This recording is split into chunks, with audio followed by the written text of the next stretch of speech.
In Japan, there's a sacred site that gets destroyed and rebuilt every 20 years. It's called Ise Jingu, and it's one of the holiest shrines in the Shinto tradition. The current structure was built in 2013, and the next rebuild just started.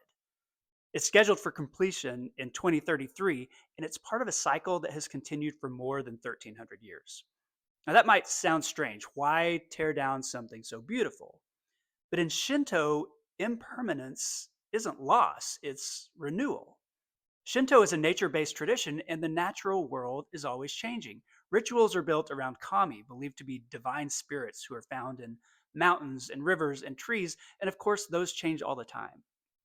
This particular shrine honors Amaterasu, the sun goddess believed to be the ancestor of Japan's imperial line, and like the sun itself, Ise Jingu rises again and again. Rebuilding it gives the deity a fresh new dwelling every couple of decades. Japan's finest carpenters and artisans take part in the rebuilding process, and they know their work will vanish. And that's the point. Each generation of woodworkers has to pass on their knowledge to the next generation.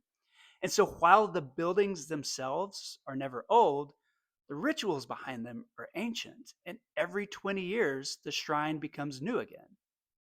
I mean, there's a pretty good metaphor there. Sacred things don't survive by staying the same. They endure because we keep renewing them.